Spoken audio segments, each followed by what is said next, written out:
Thank you all for coming today. We're doing it a bit differently than we've done in the past. We wanted to talk about Operation Safe Summer, and we're close to the quarter, so we tried to consolidate some of the data and just give you a sense of where we are as far as crime status for our city, and just go from there. So the first thing I want to talk about is, while we have a lot of great work that we did in Operation Safe Summer, the last 5 days have been very significant for our city. We had 5 murders in 5 days. Here are the names. Some of these names of the victims we'll be releasing for the first time today. But on the 15th, we had a murder of Antoine Christian in Fairfield Court. The following day, the 16th, Lavon Page was killed on Drury Street, and that's a case where we were able, thanks to the great work of some of the officers in the room today, we were able to take the suspect into custody within minutes after the shooting. So that case has been cleared. Then the following day, Malachi Dunbar, the youngest of our victims, was killed over on Willoughby Court. And then on the 19th, we had 2 homicides, and that is Terrell Hancock on 1500 block of Mechanicsville was killed, and then hours later, Tyrone Fleming, age 51, was killed on Overlook. At this point, we don't have any connections to any of these cases. There's various, the detectives, I'm being briefed on it on a daily basis. At this point, we don't believe they're connected, but that could obviously change. But different motives, different spasm, is basically a spasm of violence over the last week that is very concerning to us, and we're taking steps to try to address it. And we can talk about that afterwards, but I'll go through the presentation. So Operation Safe Summer took place between June 10th and September 8th, and you see the partners listed there that we certainly worked with: the FBI, ATF, Richmond Police, Virginia State Police, the U.S. Marshals, DEA, and certainly our partners in the Commonwealth Attorney's Office and the U.S. Attorney's Office. So here's a number. During the same time frame, one of the things we like to talk about is the threshold. So going back to 2017, these are the violent crime numbers as compared during the same time period in each year. So the highest in the last 7 years was in 2019, which was a bit surprising to us, where we had 343 violent crimes. And this year is the lowest in the 7-year period. So 286 total violent crimes during the same time period that we're talking about, June 10th through September 8th. So positive numbers, which I think reflect the hard work of the men and women that are behind you today. And here's when we break down those individual crimes and thresholds as well. The highest number for murder during the same time period was 26 in 2021. And obviously that is double to what we had during the same time period, which was 13. And I want to be really clear, when I talk about these numbers, I'm fully aware that each of these numbers represents a human being, a member of our community that's no longer with us. So I'm not trying to be flippant with it, but it is important for us to know the data. And same thing with our non-fatal shootings. We had 51, which is one of the stories of this year in general, but also with this operation. So 51, the high, which is a low compared to 2020, where we saw 99. 76 robberies versus the high in 2018 of 120, and then the overall aggravated assaults, 182 versus the high in 2019. So good numbers overall for us for this summer for that same time period. And one of the other things we like to look at when we talk about gun violence, there's 3 major things we track. That's gun-related murders, aggravated assaults where a person's shot but not killed, and robberies where a person's shot but not killed. And when we look at those compared to the same time frame last year, we were at 90 in 2022. We saw a significant spike in aggravated assaults, and down to 63 of those same events. So a 30% reduction over this for the summer operation we had last year to this year when we combine those 3 gun-related crimes. Here's some of just the sheer numbers. 214 felony arrests, 137 misdemeanor arrests, 278 warrants served, and just some of the numbers on the drugs that we seized. And obviously the most concerning of those drugs are fentanyl. We know that fentanyl accounts for the majority of our fatal overdoses.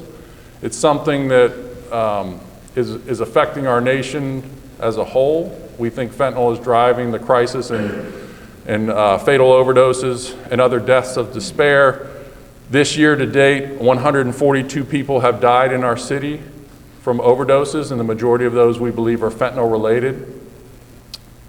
So that is a significant importance to us to try to limit the exposure of fentanyl to our community members. Something I talk about often is Glock switches or auto sears. These are devices that are put on a traditional Glock like the one I'm wearing right now and turns it from a semi-automatic pistol into essentially a machine gun.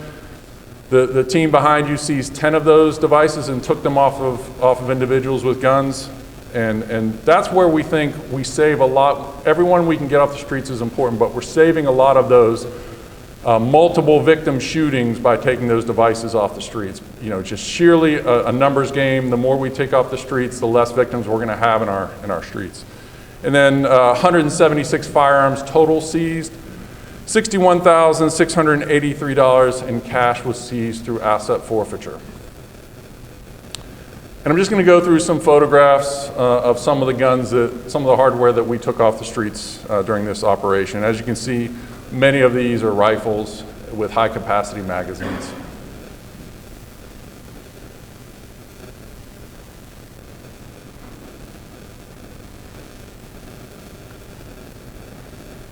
These are just a sample, they're not all of them. The other thing that we tried to do with Operation Safe Summer was be flexible to the needs of our community when it comes to violent crime. So many of you reported on the fact the Bird Park robbery series that we had, where we had 4 robberies in a 10-day period in July. The men and women behind you flexed their schedules, worked with the precinct detectives in 3rd Precinct, came up with a plan to address that. We had 2 juveniles, aged 15 and 17, that were later arrested for 4 of those robberies. We seized a firearm from that individual, and since that arrest, we have not seen any similar robberies in that area with the same MO. So effectively solving that problem, which was a huge concern, and a big part of the success of that operation was the seizure, was the arrest of those individuals with the help of our community members who provided us with video, who provided us with other information to help us be successful. We flexed the schedules to fit the pattern where we saw the robberies occurring, and we were able to make an arrest. Very similar to something else I reported out last month on were Oak Grove and Belmead. We had an individual who was prowling our neighborhood, those 2 neighborhoods, and entering homes in some cases, knocking on doors. Between July 1st and August 7th, we had 25 reported events. Not all of those were B&Es, but they were reported incidents from our community who were capturing things on their cameras and sharing that with us. So on August 29th, we arrested a juvenile for that, and he's facing currently numerous charges as it's related to that specific crime. But that was very concerning to us, not only for our community members, but we knew that if this young man went into the wrong house, that he was likely to be shot by a homeowner. So we felt like we were in a race for time to come to a successful conclusion on that case. And again, the men and women behind you flexed their schedules between 2 a.m. and 7 a.m. when we were seeing these crimes and stayed out there until we came to a successful conclusion. I'm very proud of that. We also, with the U.S. Marshals, partnered in Operation Timeout from August 21st to the 23rd, where we identified lists of fugitives for our community. 32 individuals were arrested on 75 separate warrants. That took place over the course of 3 days.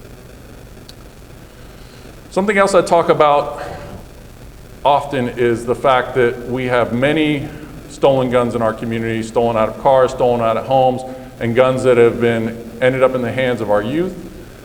Through a grant funding, we were able to purchase 105 safes, and we provided those to community members almost exclusively where people were coming to us and saying, I have a firearm on my home, and I don't have a way to secure it, to keep it out of the hands of a person that shouldn't have access to it, and almost always those are children. And I think that's a very successful program. It should be bipartisan when we look at gun safety. Safely storing your firearms are a big part of us We also talk about the fact that Marquand Nash was killed, I should say, earlier in this year accidentally with a stolen firearm that was unsecured in the car. So we try to think outside the box and find ways we could support our community, making sure that guns don't get in the hands of people that shouldn't have access to them. Another part of our plan was the second gun buyback, where we partner with Liberation Church and Richmond residents. This year we seized 250 firearms. All of them were operational, and we found it to be very successful this year.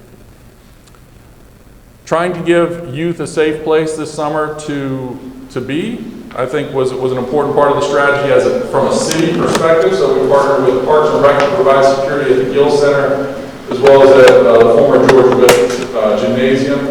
And you can see the amount of youth that participated in that during those key hours on the weekends where they were most at risk of being hurt. Another part of our strategy is getting out and interacting with members of our community. We'll be doing that again tonight. So part of the summer, we were in Union Hill, Brookside Apartments, Chippenham Townhomes, and tonight we will be in Northern Barton Heights neighborhood. You're all invited if you'd like to stop by and walk that community with us and Captain Gardner to discuss some of the specific challenges to that neighborhood. Our community pop-up events, last month we had one in Creighton Court.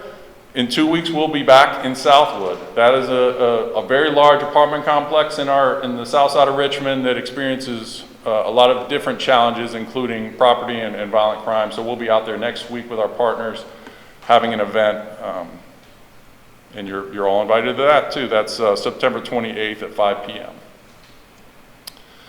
So now to go to the year-to-date crime stats.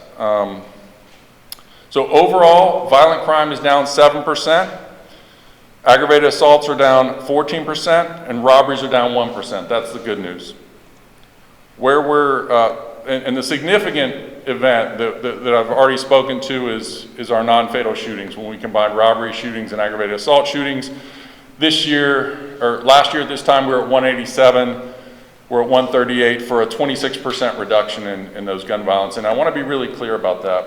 Murders get a lot of our attention, and that is obviously what we're most concerned about, but all of these are attempted murders, almost exclusively. Very rarely do we have someone try to shoot someone in the foot or something like that. These are all potential murders, and they're either spared by the fact that the skill of the surgeons at our great hospitals or just sheer luck in the angle of the wounds.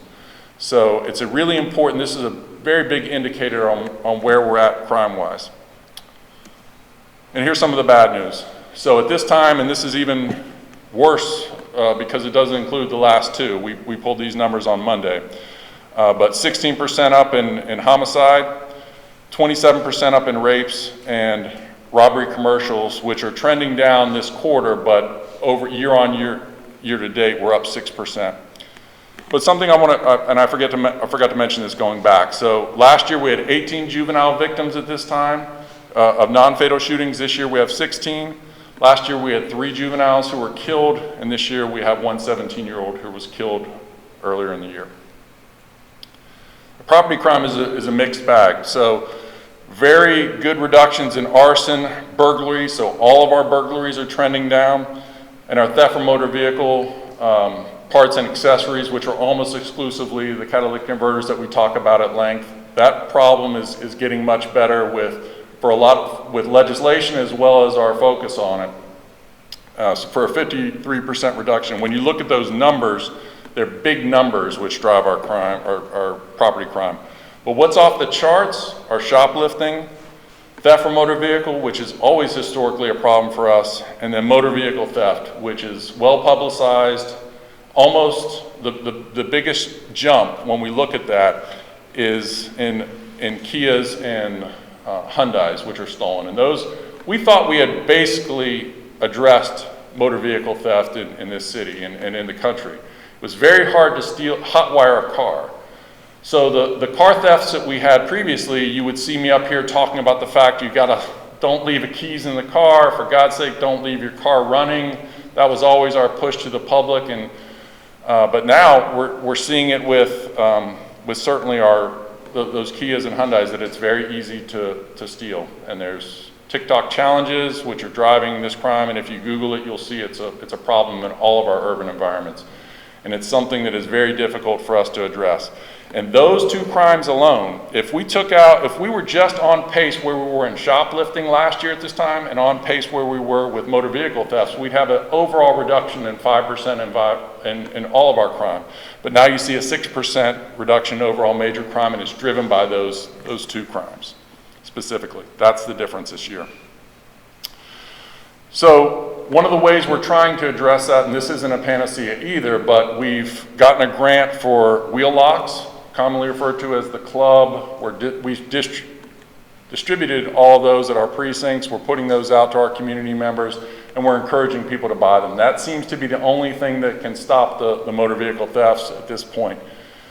Now, the problem for us statistically is even the ones that whether it's different cars or even different years that aren't affected by this malfunction, there's still people breaking steering columns and attempting it. So we capture that stat even if someone only attempts to steal a car. So it's really, really challenging for us, and we're hoping to be able to put those wheel locks out there and deter this next time, but it's very challenging. One thing I just wanted to mention, it's National Suicide Awareness Month. 21 Richmonders died at their own hands this year. That's a little bit down from last year. I think we're at 23 at this time last year, but it's totally an avoidable situation, and we just want to highlight that you can call 911 if you're feeling that way, or call 988 if you're having suicidal thoughts. So September is National Suicide Prevention Month, and we just wanted to get that word out there as well. And finally, we're going to be announcing, we don't have the locations picked, but we have these dates of our public safety town hall meetings, where not only will the police department be, we will also have just members of the Richmond Fire Department, Public Works, Richmond Ambulance Authority, all talking about public safety concerns for the city. Those will take place in October. There'll be one in South Side, one in North Side, one in the West End, and one in the East End, to be determined where those locations take place. So that's what I've got. I'm happy to answer a few questions if we have it. Some questions from people that watch us, people who live in the city, that live near that hospital, who told me they were very concerned that they did not receive an alert about this safety, in the hours after they stayed in. He actually ended up robbing a Richmonder's home. So they're wondering, are you planning on doing anything different if something like this happens in the future that's in a neighboring jurisdiction, but it's right over the line from the city? Well, I think that's where there was a bit of a disconnect. If this had taken place in the city, we felt it would have met the criteria for Code Red, but I take your point in the sense that it was on the border and it did affect one of our residents. So that's something we've talked about internally, making sure that not only do we let Henrico Police, Virginia State Police, DOC put out information on their social media, which reaches many people, but there is like a reverse 911 that we think in the future, if we have an incident like that, we'll make the decision to push that out to our community, because I've heard that as well. So I think it is an opportunity for us to maybe, we might not have that in our policy, but sometimes we get stuck in policy and choose not to just kind of think through what the actual problems are, because there were members of our community that were unaware, and obviously that person is a dangerous man and did break into one of our residents' homes. So it sounds like going forward, you will consider sending out an alert in a situation like that. Yes.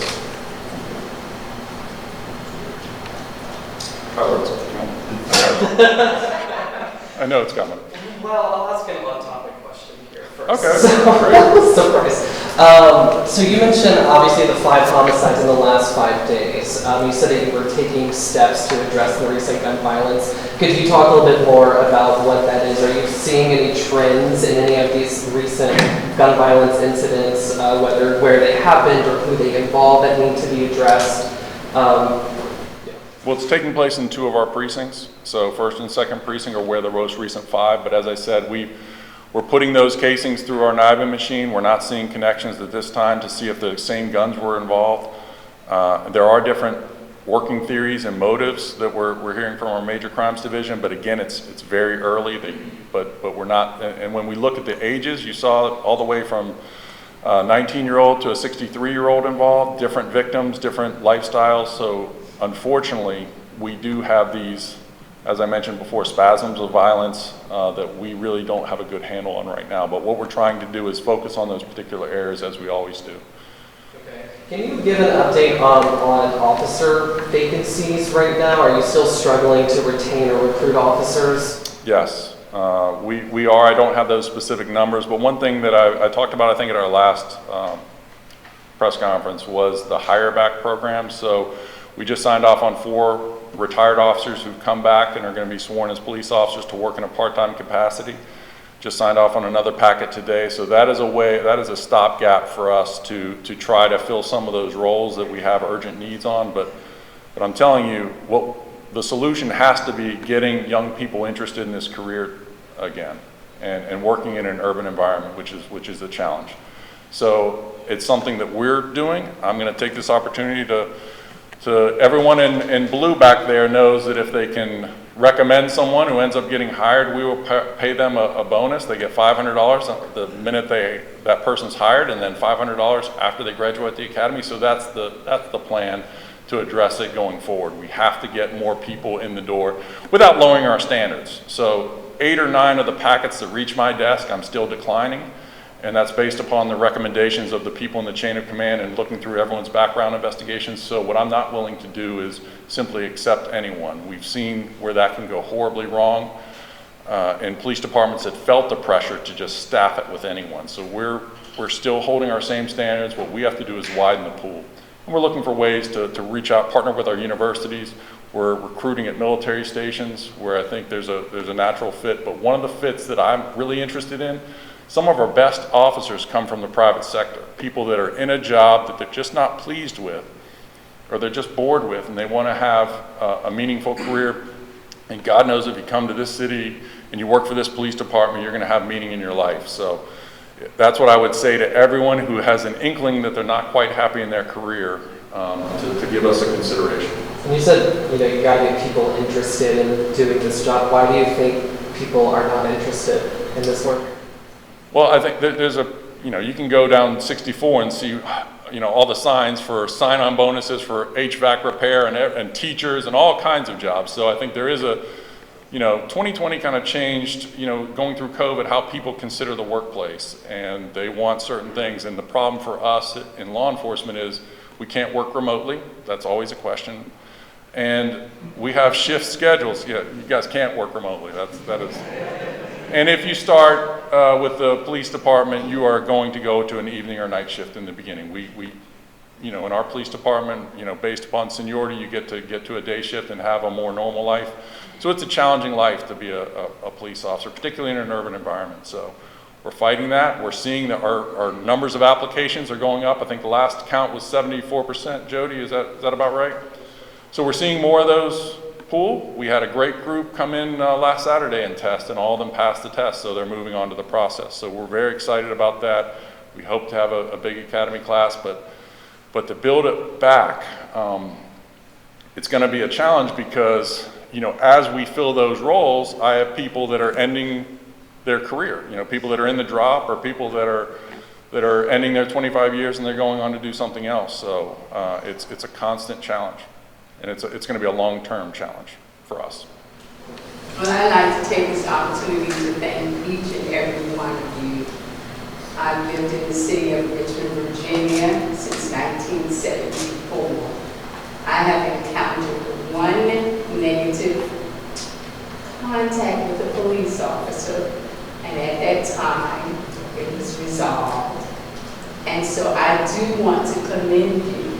And I am a little police officer in my neighborhood. So I just want to thank you for all that you do. Thank you.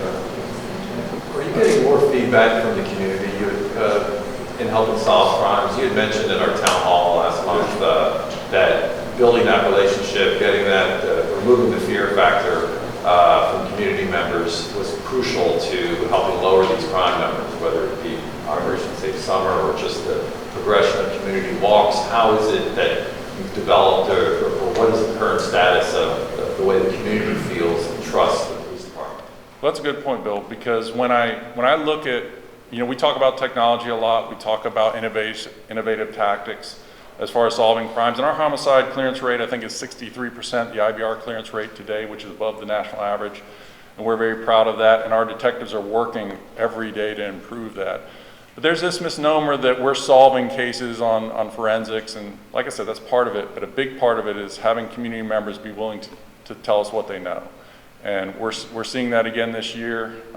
But it's a constant work in progress. So that's why I think that there is not just the men and women behind you, Operation Safe Summer, a big part of that was enforcement strategies. But as you see too, a big part of it is looking for innovative ways to solve problems like the safe giveaways, like the community walks, like the pop-up events. Getting people to know their police department when there's not crime scene tape up is so important, because when the crime scene tape's up, everyone's emotions are high, everyone is excited. When they get to know us one-on-one and they realize that this uniform may look a bit intimidating, it may make us look like robots, but at the end of the day, we're fathers, we're mothers, we're brothers and sisters, we're just human beings like everyone else. And you know, when we can break down those walls, that's where we're gonna learn things and solve cases. So I'm pleased with where we're at on the homicide clearance rate, but we obviously it's a constant work in progress. I remember you guys ran out of both the gun safes and I think also the steering wheel locks. Are you guys planning on restarting any of those initiatives or continuing any of the ones that were also successful this summer? Yes, so Albert and I just spoke about that. Deputy Chief Stokes and I spoke about that. We're looking for funding for that. That was a very popular program. And it may sound odd, but we also want all of our officers who are on patrol. We have some really cool stories where officers were at situations where they see a gun in a home and this person doesn't have enough money to secure it. And there's no crime that's been committed, but the officer has called their precinct commander and said, hey, this lady needs a safe. Let's secure this weapon. So there's all those kind of stories that I think if we can save one child, all those extra steps are worth it to me. And then I also remember at the last crime briefing, you guys had talked about how thefts at liquor stores was up by a ton. I didn't see that in this presentation. Is that something that's still going on? Yes, it is. At our ABC stores, it's always a challenge. We've tried to think outside the box on how we can work with ABC to design the stores to make it more difficult to steal things. And if you follow our social media, we're putting their faces on there under the liquor lifters little slides that are actually really popular, but we get a lot of tips on that. So, and it's something that we share with the Commonwealth Attorney's Office as far as the understanding that this is what's driving our crime right now, this motor vehicle thefts and theft from motor vehicles. And while everyone in Richmond, every chief is judged upon the homicide rate. That is the most, and obviously for good reason, that's the most important thing. But the odds of a Richmonder being the victim of a homicide is relatively low. The odds of walking out one morning and finding your car window smashed, or even having to pay higher prices at the ABC stores because of shoplifting affects all of us, and it affects many more people. So those are what makes the perception of crime feel worse. One of the things when I talked about, we can go back to this, when we look at this slide, I don't think anyone in Richmond would think that's not on here. Where are we at? All right, well, it's the slide, and we can provide all this to you guys later, but it's the threshold slide where we talk about violent crime. Who would have thought in 2019 that we had 343 violent crimes during that same period, and that 2023 would be the lowest for violent crime in the last 7 years? Nobody would assume that because they don't feel it. Now, part of that is because, the media, when you view it on social media, it just feels like it's everywhere, but the hard data, I think, tells the tale when it comes to things like this. And I think it's really important for us to just keep pushing that message so that people understand that you have to look at data to determine where you stand, not what the latest crazy thing you see on social media shows. We have time for 2 more questions. Okay.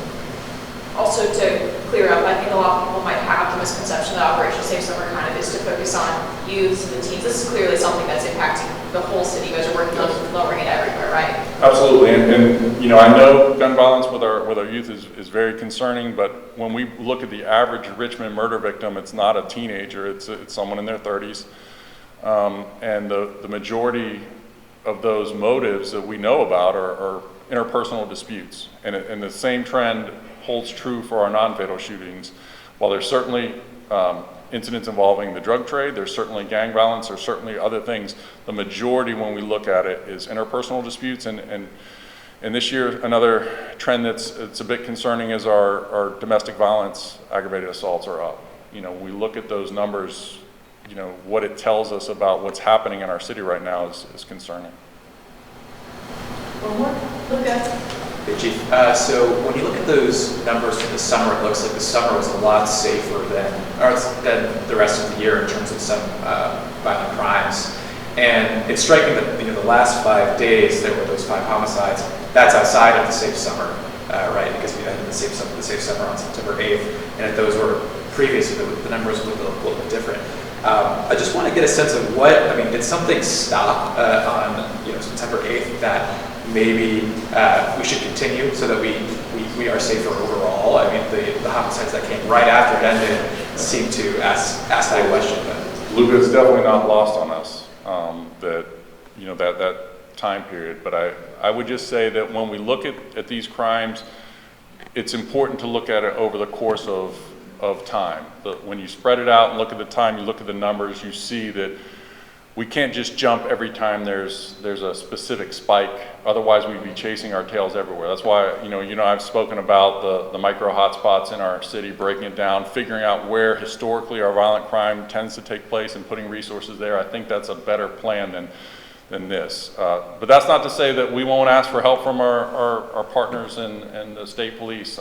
And I mentioned it, but I really have to thank them because the state police and our federal partners are not fully staffed either in many instances. And the fact that they were willing to come and work with us in the summer is so meaningful to me because it's been years since we've had that partnership. And I know that our officers benefit from their experience, and I'd like to think that the troopers and the special agents and those federal agencies benefit from our officers who are in the focused mission team. There's different skill sets. They're all good guys and gals with a public safety mission, but we have different specialties. And so I think I'm going to be calling Colonel Settle again and asking for more help in the future. So, but it wasn't lost on us. yeah, one quick follow-up on the buyback program. I was struck that from one slide of the Glocks with the switches that are a serious threat. You mentioned they cause more deaths in a shooting, and then we jumped to the buyback, and there's a picture of a bunch of look like hunting rifles. So I guess my question here is: are the buybacks working to get the guns that are most dangerous off the street, or are you sometimes finding that you're getting older, less likely to be murder weapon type guns in the buybacks? Well, I want to be clear. It's just a piece of the puzzle. So nobody thinks that the hardcore guys that are out there who committed such chaos over the last week in our city are going to say, I'm going to turn in my gun for $250. What I think is it's part of an overall strategy. And every one of those guns, I like to think that every gun has a story.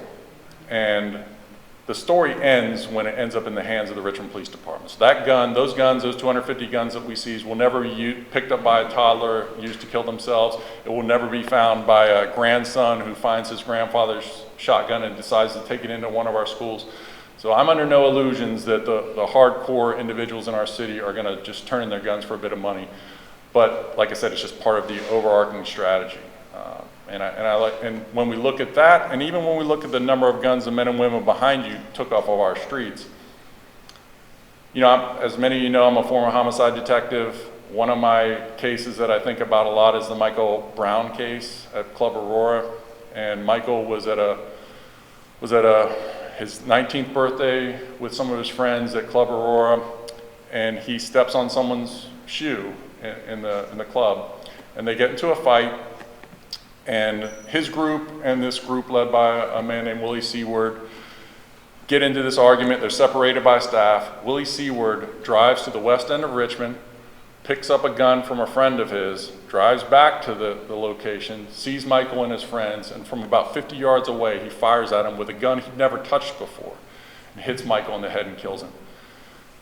And that case always bothered me because Michael's father died 2 months later from the stress of that case, we believe. He had a stroke and passed away at the same hospital his son was taken to. And I found myself, and we ended up solving that case and getting to a successful conclusion, but I found myself wishing that some cop had seen Willie Seward on the way to and coming back with that gun in his car and would have arrested him. And that gun, and that night, and that murder never happens that way again. They didn't know each other, so it never happens. And ironically, when I sat in court with Willie Seward and he's begging for mercy, he's begging Michael's mother to forgive him, and he's crying, and I know at that moment he wishes some cop had stopped him and taken that gun off of him and arrested him before he killed Michael Brown. And there's some murders that we're never going to stop. They're going to happen when people find each other and they're going to put themselves in that position to kill someone, but there's so many of ours that are dependent upon chance and luck, and those are the ones that we can intervene in. So whether it's a gun buyback and we take that gun and end that story for that gun, or whether it's a traffic stop that ends with the seizure of the gun and that murder that was going to happen just never happens, I think the story of those guns ending is an important part of our strategy.